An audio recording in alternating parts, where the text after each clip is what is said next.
Hey guys, this is Lauren Productions, aka Nana4673, and I am back in Reveire, Ebon Light, part 3. It has been a very long time since I've recorded. I'm not sure when this video will be out, but I hope it'll be out sooner rather than later, but it's been a really long time since I recorded the second one. I'm sorry. I can't even apologize anymore. I still haven't gotten my shit together and started recording the Bahadur one, but ugh, I'll be there. I'll get there. I swear. Okay. Yes, indeed. I am just gonna continue. The game is still incredibly laggy. My computer is not having a good time these days. It's very broken, and as you can see as I'm moving this mouse here, it is very laggy. Incredibly so. We're gonna have to survive that. So, without any further ado, let's keep going. Maybe I'm gonna skip a little through some of the transitions, cause they are... Maybe... Let me see here. Can I... Settings... Transitions... No.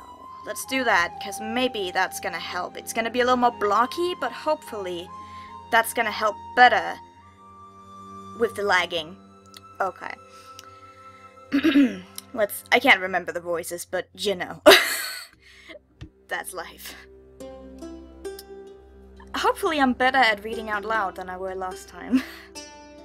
The Cafintal traces back to the very beginning of our society, of Galia. It is one of the oldest and one of the only surviving traces we have of where we came from. By all accounts, it seems certain that the intention of the Cafintal was to ultimately give a being power. But, as with most great powers, the path to the Cafintal's secrets came with a catch, if you will. Tell me, I'm ready. It is referred to multiple times throughout multiple volumes that the power from the Cafintal is an exchange, as it is. Unfortunately, further elaboration on what that exactly means, what is being exchanged with who, can only be guessed at. I clicked the button, please. Oh god damn it. Do you have any idea what this exchange means? Oh god, the fucking voices. Okay. Ernal sounds like he's kinda bored. Heron sounds a little too excited about everything. Dillier sounds like a posh bastard. And I sound like British for some reason. Ernal's question caught me off guard.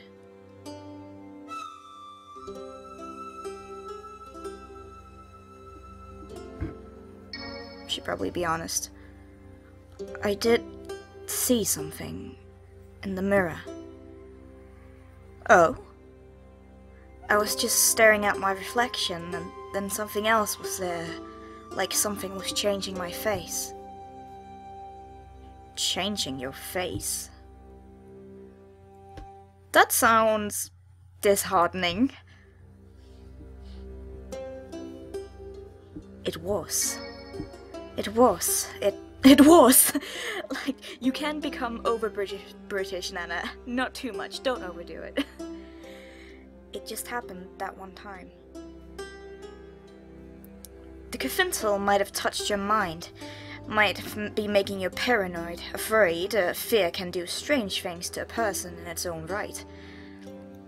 Why do characters always react this way? Why does nobody take it serious? That is one of my pet peeves. It's like, it's probably just you. It's probably not. So you're saying I saw my face melt because I was scared? I'm saying it's a possibility. The other possibility, the Cafintal, whatever truth is in all this cryptic wording, has begun to affect you. One way or another, this is closer to being over with. Or closer to beginning.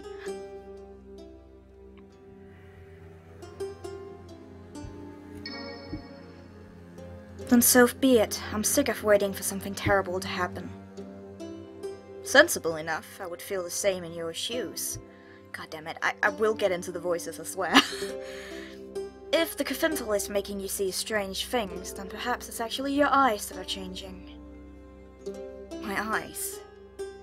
My pretty, pretty blue eyes, yes. Yes.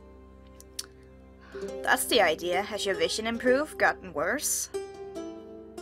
Please stop being so slow. I'm clicking the button. No, everything is the same. I got dizzy on the ship, but... yeah, I heard about the incident on the ship. So, while we don't know what might be or must be exchanged for the Cafintal's power, we do know that the power the Cafintal gave was extraordinary. The reverence, the awe, and the dread are nearly universal.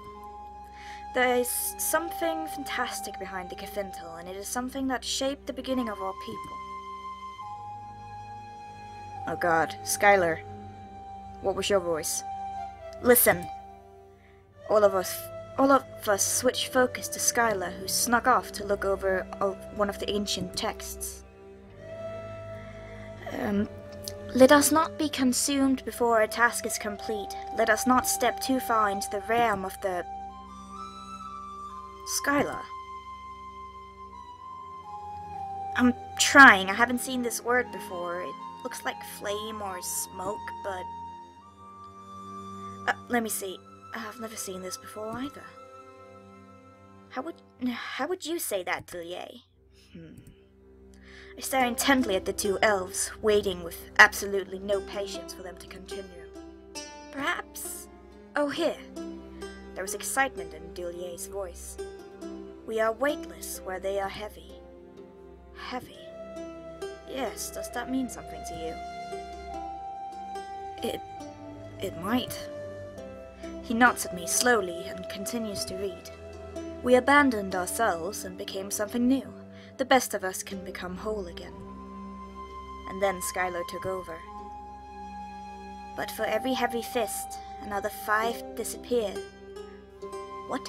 But for every heavy fist, another 5 disappear, claimed by... the word again, smoke? It's in tune with the others. The Cafintal claims far more than it elevates. Do not be grim, Ernal. The rest of the passage is spent talking about nothing relevant. Names of the dead. Oh God, you're stuck again. Please, Skylar, no.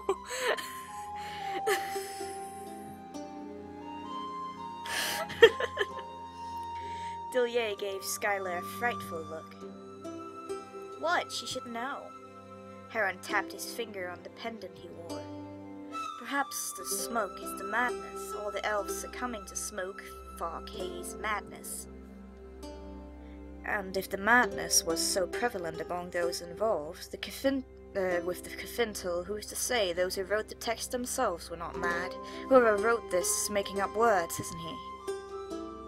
Not necessarily. It's an old dialect. It's possible the word was lost. If you apply it to the rest, perhaps it's suggesting those who master the Cafintal are powerful because they can change themselves, step back out of the fog. Is that what you took from that? While Dillier and Ernal spoke, I felt Heron and Skylar's gaze on me.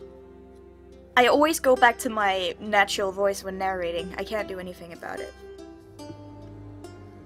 Still, we're kind of a cold person, so we're not gonna say anything. I kept my head still, my gaze slowly falling to one of the statuettes on the table. It didn't mean anything to me, some obscure little thing from long ago, belonging to a people not even mine. But I was still attached to it, wasn't I? These strange, pale people with their ears, their dark clothes, and all their weapons, all their poisons. It belonged to me now, in a way. We're leaving the text with Dillier for the next few weeks. Skylar and Dillier can comb over it extensively in the meantime, assuming, of course. Well, my point is that this is likely our best chance at finding answers. For one reason or the next, this was not at all comforting. Are you leaving? Ernal nodded. Don't leave. We aren't really useful to the effort, not beyond stealing from our father. And Dillier knows everything we do already.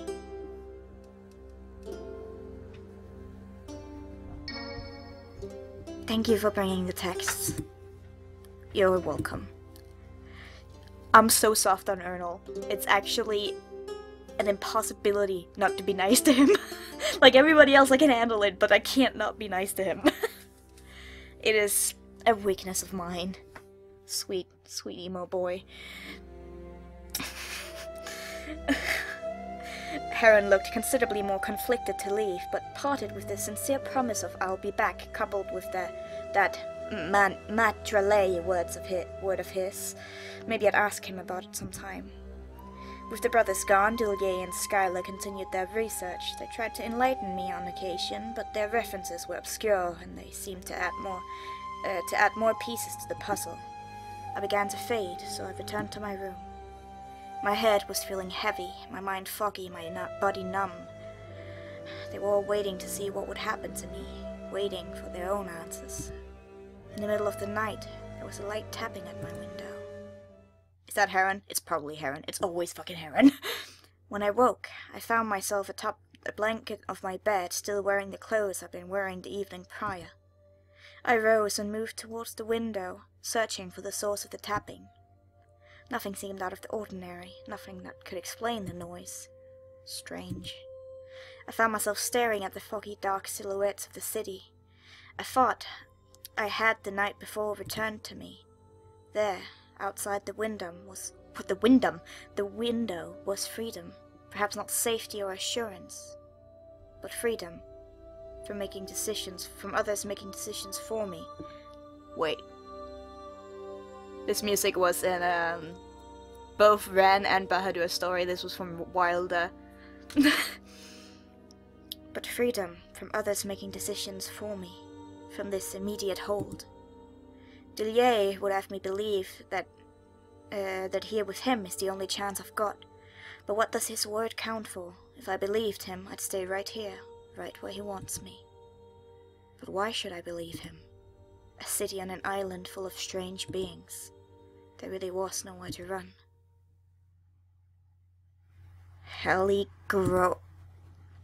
I heard a shout. It was far away, but loud enough to hear through the walls.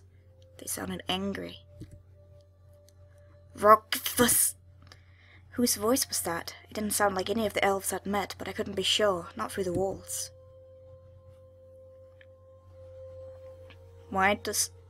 Do you really think that Onyx Chandler is going to defy the Grand General? He's not the fool that you are. Half-human returns to her human tongue. Stop your meddling. The half-human returns to her human tongue. Stop your meddling. I know that the Kfintil woman is here. They were louder now, closer, and speaking my language. I recognized Skylar's voice, but now I was certain the second came from someone unfamiliar. I have nothing to hide, Garalavor. Dulye, he spoke just outside my door. Doesn't saw you bring her here. Where is she? You finale. That sounded like a very bad language. I'm sorry. At least nobody knows how that's supposed to be pronounced, so I can butcher it all I want. They switched back to their own language, but I understood that they were coming for me. Any moment now. I looked again at my window. Oh, I knew this was coming. I want to escape so bad. Like, this is the thing.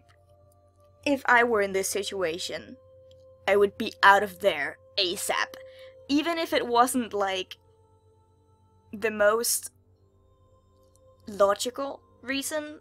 Even if staying and biding your time or trusting them is the better option, my kind of survival instinct would take too much over and I would go. Venus, I wonder. What would she do? Well, the thing is, she's very quiet, and she's kind of aggressive as a person, and she's stoic. But she's also smart. Not cunning, but like smart. Wise, I guess, in a way. But not like incredibly so.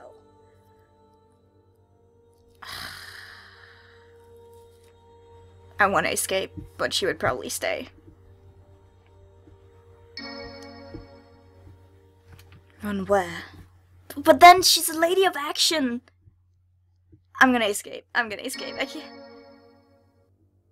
Oh my god, she's doing it. Oh, I should save. I should save. Did I save before? I can't remember. I didn't. I'm gonna save. I'm gonna save. I'm scared. I'm such a wuss. I'm gonna escape. I can't not. I pushed open the window and swung my feet out, jumped down into the dark garden, and then I ran. Is this gonna lead to a bad end? The street outside Dulier's home were mostly empty, but not completely. Ooh! Animated rain! I'm so excited. And rain, of course, there was rain. Not far down the street I could see an approaching crowd. They were coming fast. They hadn't spotted me yet, but drawn as they were to Dulier's house and the commotion therein, I didn't think it would take them long to spot me. Galian elves as a whole seemed predatory in nature. Besides, I was hardly hitting, just a dripping, freezing, frazzled human who swallowed the Cafintal. So I hurried away from the house, doing my best to make as little a spectacle of myself as possible. Didn't know where I was going, but any distance between myself and those who'd come for me was good enough. The streets were nearly empty, and before too long I came to the docks. The large shipping crates seemed abandoned for the rainy night, and I thought I'd create a good place to hide, as good as I thought I'd get. I crouched down. While I was certain I'd managed to make it down the docks unfollowed, I immediately spotted the sight of a silhouette. A chill ran down my spine. I waited and watched, searching for any indication that he was aware of me. It became clear that he was. Is it, Lazy? She's not a run kind of girl. What do you want?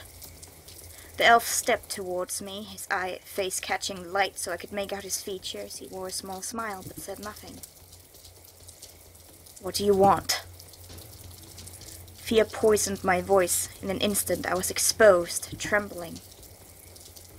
Fuck! Shit! They found me. I should have trusted them to protect me. I'm so stupid.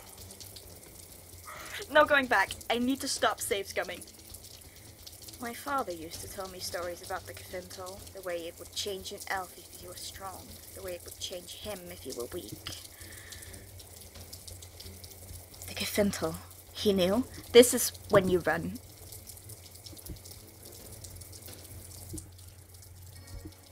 Before I knew it, I was yelling out, "Leave me alone!" The stranger's face stayed focused, as he watched me. I understood him to be calculating just how ferocious I truly was. He stayed quiet a while longer. Then he finally broke the silence. He took a step back. It wasn't quite a retreat, it seemed more like preparation. The Cafintal in a fiery heart is most dangerous, as I understand. He took a step closer. I knew then he intended to hurt me, and he was too close to run from. All of these suck, but, please give me superpowers! Though I had nothing to attack with, I balled my fists, pushing down the fear down as I swung. The elf was faster even than Lasiga had been. He was before me a second later. He took hold of my right arm and held a knife to my throat. Well, we're gonna get killed either way, so despite the knife, despite his grip, I pushed and tore and hit however I could. Hey, it's Lazy! This has turned out about as I expected. He's gonna be so... At hearing his voice, a part of me thought I was saved. Another thought my demise had just been made even more, all the more certain. Yeah, that. Lazy. Don't overstep, Lasiga. You're in enough trouble as it is. They do look kind of alike. Are they they're like related? Midwin doesn't notice my missteps any more than she notices yours. Let's give him a better voice. Midwit doesn't. Midwit, I can't even speak. Yes, great. Midwin doesn't even notice my missteps any more than she notices yours. What could she possibly want with a dying rabbit? It doesn't matter what she wants, it only matters that she wants it. I wasn't sure what was happening. Oh, it's like it so badly. But much like being caught between the teeth of two warring wolves, I wanted to be far away from both of them. And yet, though it was almost too ridiculous to acknowledge, part of me thought Lazy was defending me. At the very least, he was there to savor his own kill. He looks so unimpressed. Juliet was preparing for her for the Grand General, so your options here are to walk away intelligently, or let him, I'll let him know, or pit my employer against yours. Come on, the stranger snorted. The Onyx Chandler has grown awfully proud if he thinks his reach extends to her. Lazy stayed quiet, but for some reason looking a touch smug. Oh god, it takes so long to load every fucking sentence. It's probably the rain. And the stranger had a confusing expression of his own. But all you want is tonight. Alright. Encourage him to make bold moves.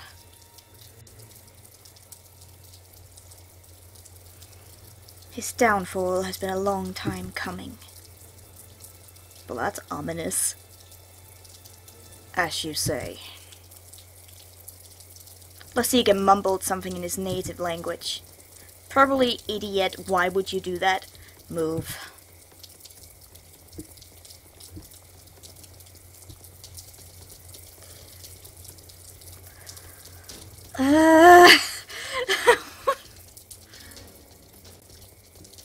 No way I'm going anywhere with Lazy, not by choice. And I was more determined than ever. I had far less to lose. No, I'm not going with you. You'd rather wait for, oh god, Ekare to find you again? No, I'm not. Leave me alone. He stayed still and quiet, and not willing to let either of us change our minds, I ran away.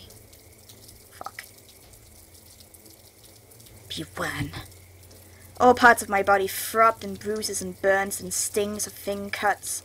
My legs were stuck together, bound by rope, sticky, partially dried blood. My arms were at my side. That escalated quickly. My memory was foggy. I was unwilling to... Oh, that was probably a transition there. You know what? Let's turn on transitions back. It's part of the thing. It's part of it, okay? Even if it sucks a bit. And it'll take longer. Let's just look at that transition, shall we? Go back, please. Please. Thank you. Yes? Come on. I trust you. I ran away. He said a spelly word. Let's see here. Yeah, transitions. Okay, the transitions don't take that much out of the way. All parts of my body filled up. My memory was foggy. I was unwilling to immediately open my eyes. I didn't want to see. When I did, my memory came flooding back.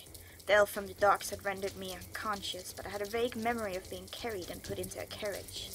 I could only guess that that was where I currently was at, but the carriage, or whatever I was in, wasn't moving. I could hear voices speaking in Galian outside the carriage, but I couldn't recognize any of them. Wait. Did something happen? Why were we taken by him?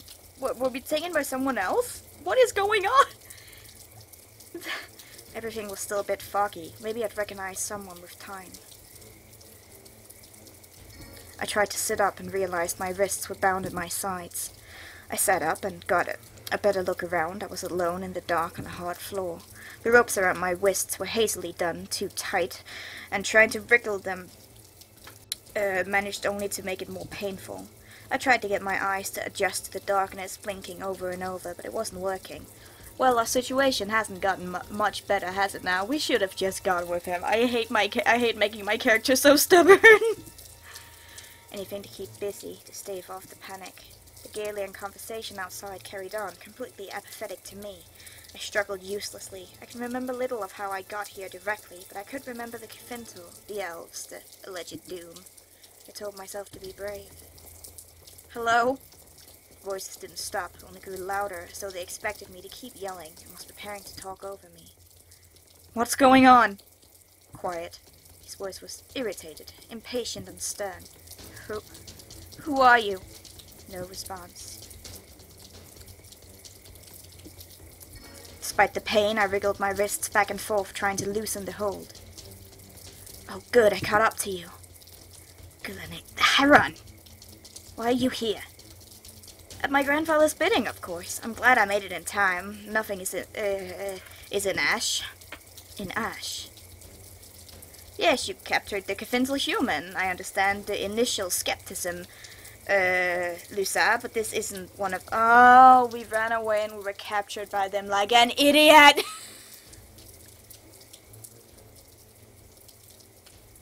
We should have gone with Lacey! I'm an idiot! I'm so stupid! I have to go back. I have to go back. I cannot, like... I'll be back in a sec, okay? I can't let this stand. Okay, note to self. Decisions matter. Okay. Alright, we'll go with you. We won't be that stubborn. It'll be a safer bet. I nodded quickly, eager to be away from the docks, the rain, and the darkness. The darkness. The elves too, but I'd take what I could get for now. We arrived at a small cabin, which reminded me all too much of home. But, if we do the other thing, maybe we go to Heron's home where Earl... No, don't do this to yourself.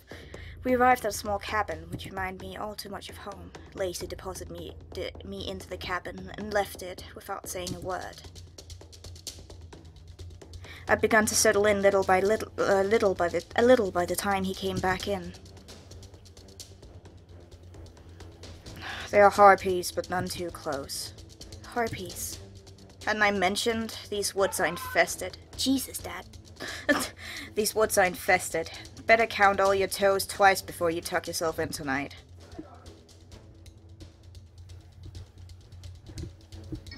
My toes are fine. What about yours? Fine. All 12. Wait, 12? Elves have 12. No way. You're not serious. He shrugged. Oh, Jesus! Oh, God.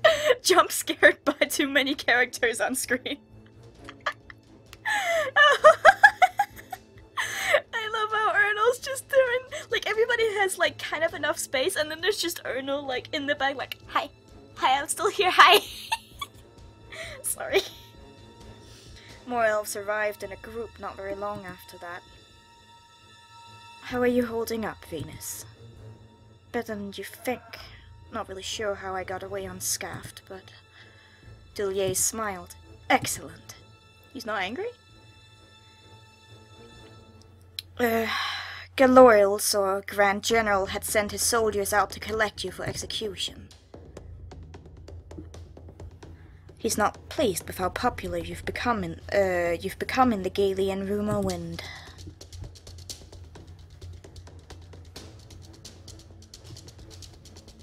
They wanted the Cafintal, you know this. Then what's the plan? Vaden and Lasiga are going to patrol the perimeter of this building. It's not difficult to draw connections to Lasiga from myself, so they have to be particularly subtle. Please, change it. Vaden is far freer of suspicion, but we all have commitment. Lest we bring soldiers to you, you may be alone for a few days. Ernal and Heron aren't scouts. Their access to the woods will be limited. Oh. But they're doing what they can. Ernal is helping me, and Heron is applying for his own resources.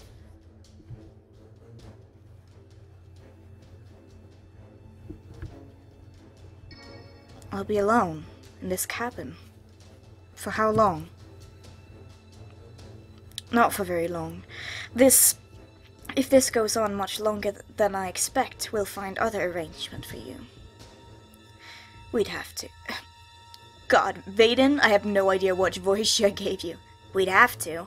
Scouts will be training in this area in 2 months, and 4 months after that is the Cirrus culling. The what? Months? It won't be anything like that. Ideally, you'll only be here a few days. No matter what comes out of Dulier's mouth, I can't trust it. It's that smile. It's that smirk smile. I just don't trust him. You'll have supplies. Lasiga and Vaden will keep the perimeter safe. The rest of us will work to pacify the Gaulois. The Gaulois. The Gaulo. Blah, blah, blah, blah. We will check in on you when it's safe to do so.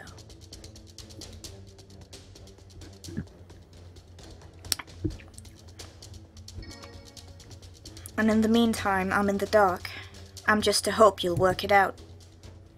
Venus, I'm not trying to keep things from you. This is your fate, and more than anyone else, you are invested. I recognize that. If there are news to be had, we can get it to you. And we can get it to you, we will. But again, I do not intend for this to be longer than a brief stay. I sighed uncomfortably.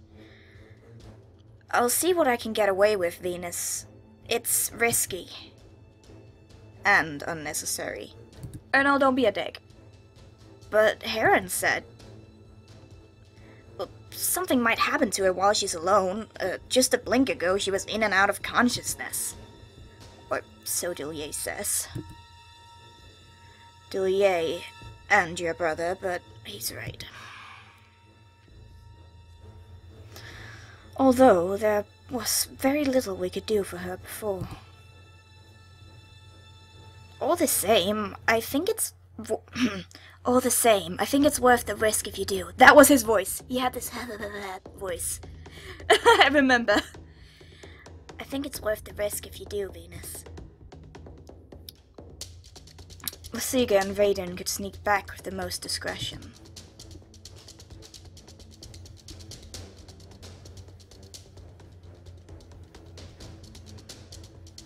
It's not worth it. I shook my head. It's not worth it.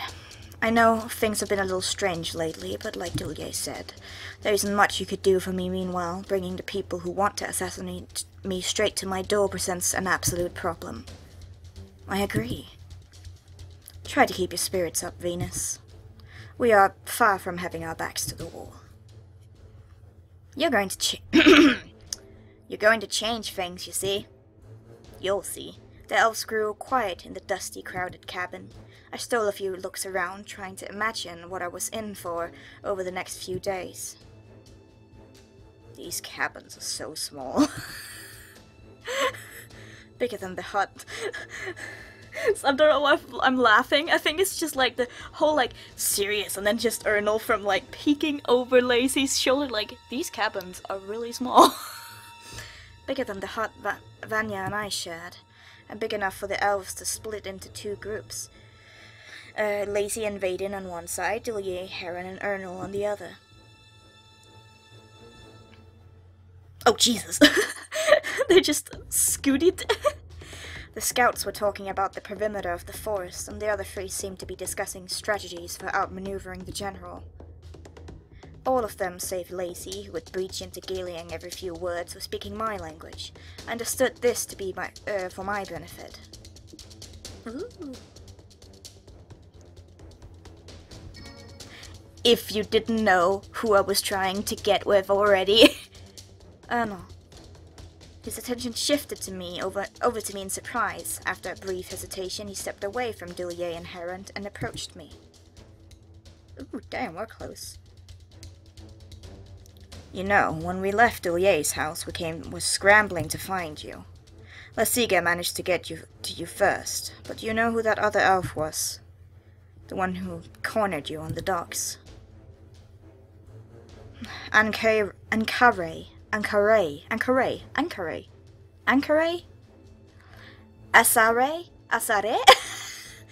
Ankare. I think I'll just go with Ankare. Isare, it could be too. Isare.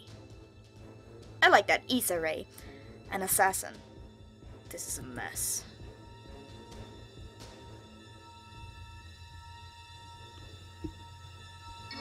It is done. There's no point in wasting time fretting over it.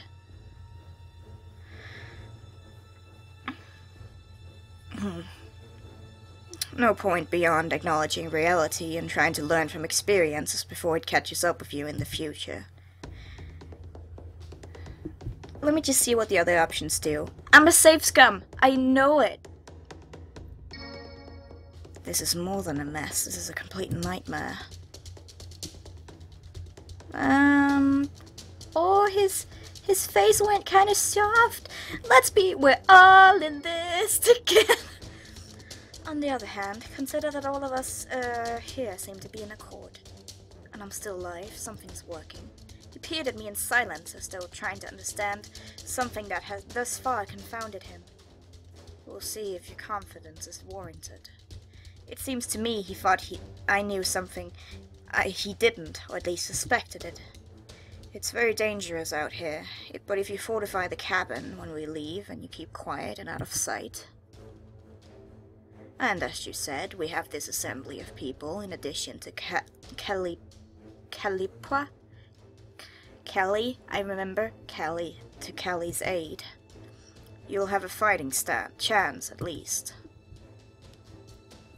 I'll definitely fight. I'll definitely have a fighting chance. I'm not going down quietly. Good. There isn't... I know I should have gone. I'm glad you're here, but I can't. It's too much against my character. There isn't any surrender if you hope to survive this kind of thing. In Gilead especially, bowing down is rarely looked upon kindly. Instead, we respect the genius. Something you certainly seem to be. Oh, look at that little smile. Look at that little... I respect your refusal to back down, Venus. He said her name! Even if the situation seems hopeless. And on that note, have you any martial training?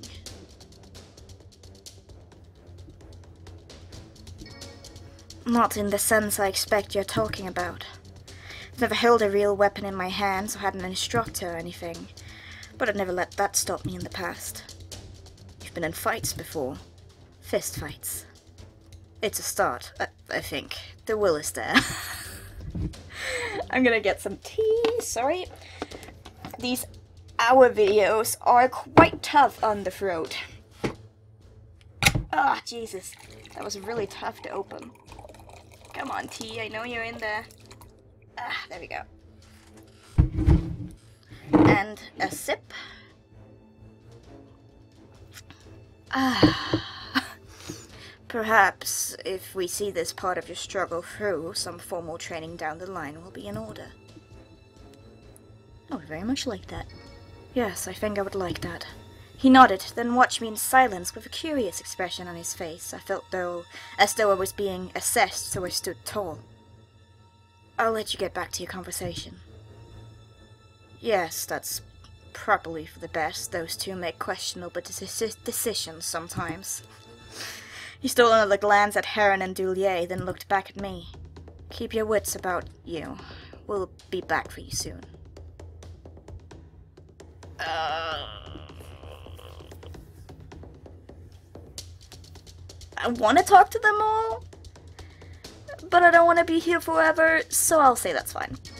I glanced around the cabin, again in one final exhausted sweep, before taking a seat on one of the cabin's 3 beds. This was where I would be spending my next few days.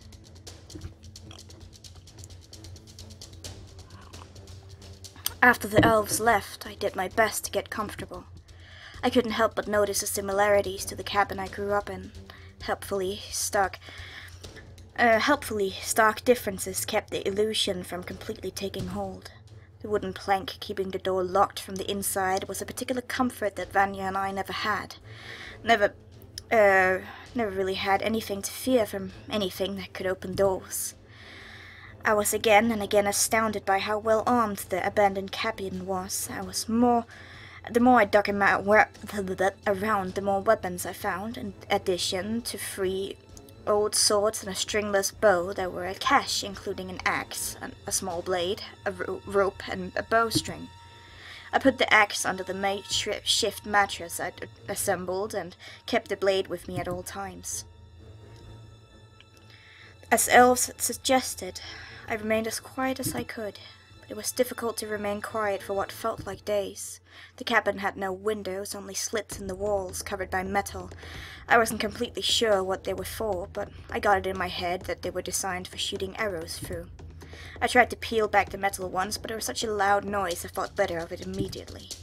Thus I was surrendered to stay quiet in the dim cabin with a single lantern. It was difficult to determine the time of day, and as a result, I wasn't sure how much time had passed, but I knew it had been at least 2 days. There was a strange temptation to try one of the window slits again, or better, peek outside the door, one that grew stronger by the hour. I wondered over and over if I'd made the right decision, telling the scouts not to check on me. Yeah, that sucks, but what can you do? Even Lacey would be something of a comfort in this strange realm I'd found myself trapped in. Still, I felt fine enough, no stranger than one would expect in the situation I was in. What about food and water and pee? Was stinking there if you have like a 2-day-old pea pot, I'm just saying. Which meant, in recent experience, absolutely nothing. Strangeness had a way of creeping up at any moment, wholly without rhyme or reason. In short, I was indeed fine enough, save perhaps the fear I was slowly losing my mind. My eyes darted to the cabin's door. A soft, rapid tap trailed from outside the door. Excuse me. It moved along the wall until it stopped at the corner of the cabin. Then it began again. Having turned the corner, the tapping then was made deeper, homing in on where I stood. I stayed as still as I could, barely daring to breathe. My eyes began to burn as I refused to blink. No further sound came. Don't call out! My hand crept slowly to the dagger I kept on my person. I gripped the handle and gingerly moved my arm in a pose ready to strike. In an effort to prepare myself, I tried to imagine what was on the other side of the wall. Had one of the elves come back? If they were here to collect me, why would they? No, it was foolish. If it was an elf, it was a sadistic one. I knew Lasiga was going to be patrolling the perimeter of the cabin, and I thought for a moment it was him, either coming to finally kill me or simply to toy with me. There were no further sounds. Each breath I thought I'd provoke something from outside the wall, but nothing came. I told myself to stay quiet a while longer, that surely whatever was on the other side had not left so quickly. I stood where I was, dagger ready for what seemed like a very long time. When I began to relax my stance, the noise returned. The tapping had moved to the other side of the cabin where the beds were. I felt my body begin to shake. The tapping moved to the door of the cabin again, and there was a sudden, loud bang. I gasped, and instantly a shrill scream rang out. The shaking began all over my body as more voices joined the first. What? Oh my god, the door is moving too. I just saw that. That's kind of creepy. The shaking began to take over my body as more voices joined the first, each a long and ugly sound ringing out in awful chorus. I could only hope that Lacey and Vaden did indeed have a handle on the beast that this cabin could withstand, and that this cabin could withstand their assault. And so I was determined to do nothing but wait. I watched as the door thumped against the plank, ready to jump out and hold it in place if it began to rock out of its brace. The knowledge that these creatures were intelligent enough to concentrate on the door was, in its own, a whole new level of fear. How clever and relentless were they? The barrage didn't die down for hours, and never died fully. The harpies, as I was sure to be contending with, lost some of their vigor, but they still scratched and thumped, clicked and screeched. The noise was becoming maddening. I was beginning to wonder if my mind was dismantled faster than the walls would. In outrage, I questioned where the scouts that were allegedly protecting me were. Surely they had not succumbed to these beasts. Surely they knew They were merely failing to protect me, be it in complacency or were they prevented somehow. Did that mean I would be here indefinitely? The thought was terrible, and I couldn't shake it. Forever. A voice matching my own thoughts, but not my own voice, came piping through both my mind and ear. Forever. What? My voice cracked. It's been a long time since I'd spoken. The heartbeats outside piped up loud again in response, though then my concentration had fully shifted to the new anomaly. What? There was no response, but I became sure that I'd heard another. It had not truly come from my mind or ear, but rather somewhere in between, this quality alone disturbing, but also the word I knew it to say. Forever. Still there was no response. Perhaps the walls would indeed last longer than I. I warned you. That voice. What was it? It wasn't mine.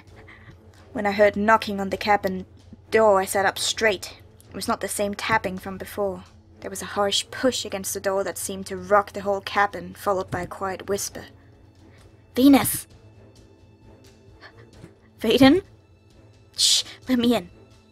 I was momentarily shocked, then hurried to let him in. When he slipped in, he took a deep breath and then slowly drew close to my ear. I know you weren't expecting me, but I have news. I can't talk yet. What about the creatures? Taking his prior request to heart, I stayed quiet despite the barrage of questions I wanted to ask. He gave the door another look over, then he motioned me deeper in the cabin.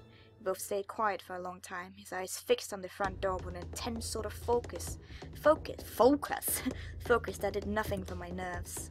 In the silence, with little to do but remain as still as I could, wondering what the full nature of what was outside the cabin, I had mentally prepared a long list of questions. All which went flying out the window when a loud knock came from the cabin door. Vaden blew out a breath of relief. Good. Assuming then I could finally speak, the first question in my mind sprung out without much thought. Who is it? I'm not sure who it is exactly, but one of the others, are here to take you back into the city. There were heartbeats surrounding this cabin. This definitely didn't go as smoothly as Dillier would have thought it would. He carefully opened the door. Dillier. Vaden sounded a little surprised.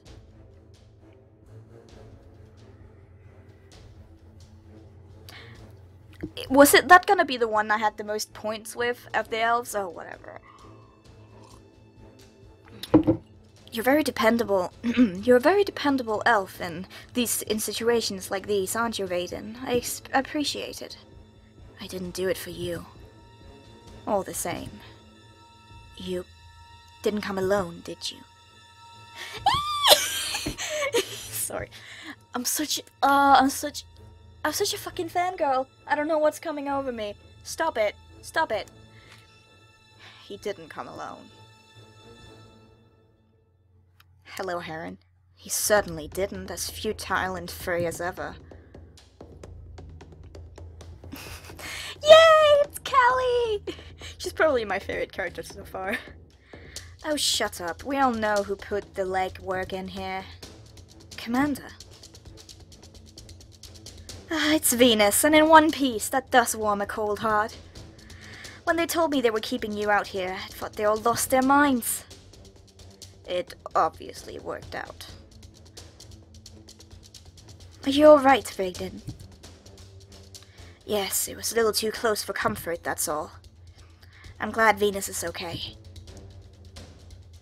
He's such a cinnamon bun. Like, out of all of these characters, he's the cinnamon bun here. And despite him, that being like the character type I dislike the most, I love him. I love him dearly.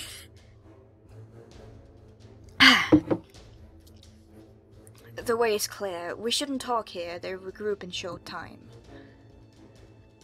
He means clear in the sense that the harpies are dead. I hope you're not squeamish, Madrelay. I'm not. Let's go. I nodded. I'm not. Excellent. Let's go. As you say.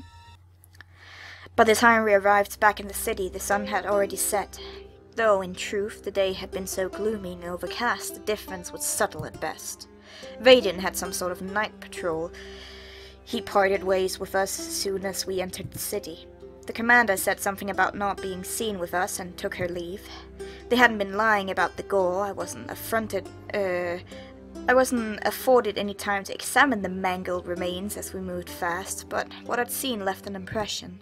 Despite the nightmare I'd lived through, the creatures, having met the fate they did, hung a sadness over me. They'd been so desperate. I couldn't help but guess at their reasons.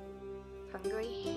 The elves certainly could have called their numbers if they wanted to. Overpopulation of a predatory species is a problem for predator and prey alike. Predator. But I didn't ask. I just couldn't bear to just then. When we stepped into Dillier's house, he and Ernol both let out a sigh. Ernol immediately followed his with a scoff, as though perturbed that Dillier had mimicked him. Your nerves are betraying you, Dillier. As are yours, though I expect we were made nervous by different things. He is far more lethal than harpies. I guessed at who they meant, but didn't ask, uncharacteristic of me, as that was. It was then I realized I hadn't said a word in a long time. You're back! Skylar burst in, her voice nervous, but expression relieved. Of course, darling, stop doubting. Doubting? That you can successfully defy Garlors, that you can keep, that you can do that and keep your life. Panic isn't helping. I noticed that Heron had also been my voice is giving out. Uncharacteristically quiet.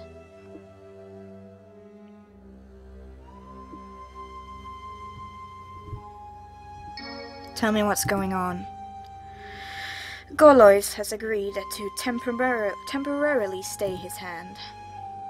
Skylar, Ernol, and Heron all wore rancid expressions as though they just swallowed spoiled meat, and I felt my own stomach twist. Good? How? How did you manage that? Dillier donned a smirk at the sour look at... Excuse me. And the sour looks of the others wore in... Let's try that again. And the sour looks the others wore intensified. The Grand General isn't happy with the situation. We've proven ourselves antagonistic, and he'll surely meet us in kind, which is probably why the others have such dire faces. His disapproving gaze swept across the room. So yes, there will be consequences, but consequences unprepared for. Nor is this an investment unworthy of the risk, as some of you might seem to think. Saying this, his gaze settled on Skylar.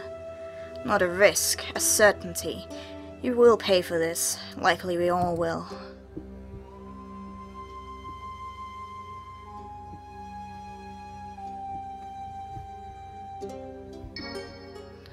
How much longer will you stop referring to me like that?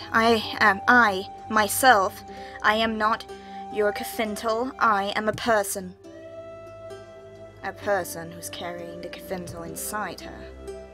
Yes, Venus, you're a person. I don't believe any of us has forgotten that.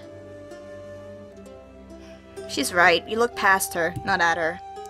What is the difference right now? This is not about who she is. This is about what she carries in her blood. She's not in danger because of who she is, so that is irrelevant in... Just refer to her by name and move past this. There is a lot more to talk about. He did not like that. I'm gonna go back. Sorry. I'm such a goddamn wuss. I can never stick with my choices. Okay. I'm gonna do something drastic. No, I'm not. I'm not gonna do something drastic. If there's... And I'm, like... When it comes to, like, important decisions, that isn't, like, things I think characters will, like, when I'm trying to get with someone, I need to pick something that they like. When it isn't like that, when it's, like, important decisions, like, escaping or staying, then, from now on, we're gonna, what was that? my mind just went off the rails. Like, not even just like off the rails, it went over the side of a cliff. We're not gonna go back when it's important decisions. Okay, that was what I was gonna say. Right, let's go.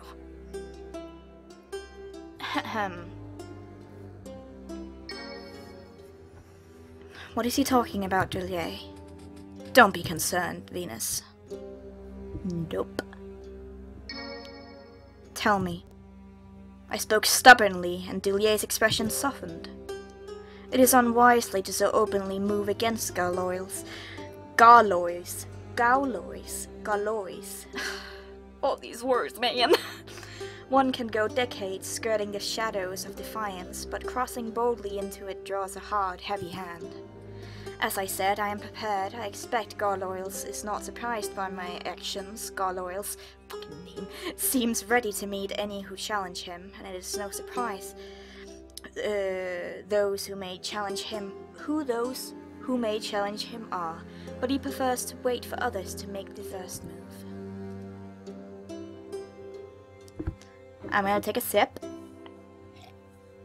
Doing that, he minimizes the risks to his position and can often prevent problems from ever beginning.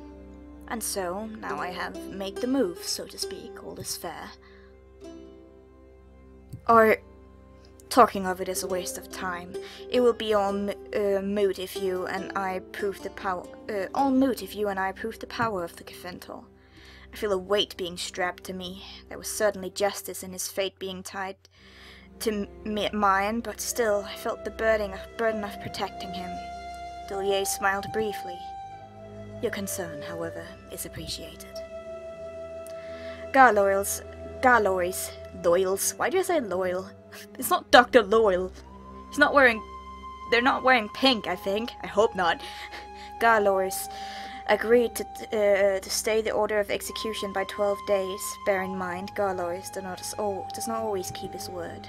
While he's not a man who betrays confidence easily, he does have a way of conjuring up sympathetic reasons to explain a change of heart. Don't count on getting the full 12 days. Thank you for translating. We don't need much time either way. All we need is to prove your worth to Galia. Prove it so well that executing you would net him too much disapproval, and the risk you pose alive becomes smaller than the risk you pose dead. That's all? I hesitated for a brief seconds before asking what seemed the most obvious question. Then how do I do that? They have no idea. If the Cafintal has made you stronger in some way, no true Galian would shy away from it. The Cafintal is ours, and if it is strength, it is our strength, and one we would never deny. We would embrace it as we should.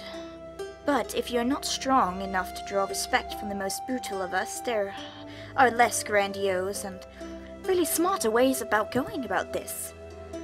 To start with, there is a fracture in the ranks. It's been growing slowly for years, still a ways off from forcing Garloil's hand, but there is enough divide that throwing in with one or the other and gaining their support may prove too costly for Garloils to act against.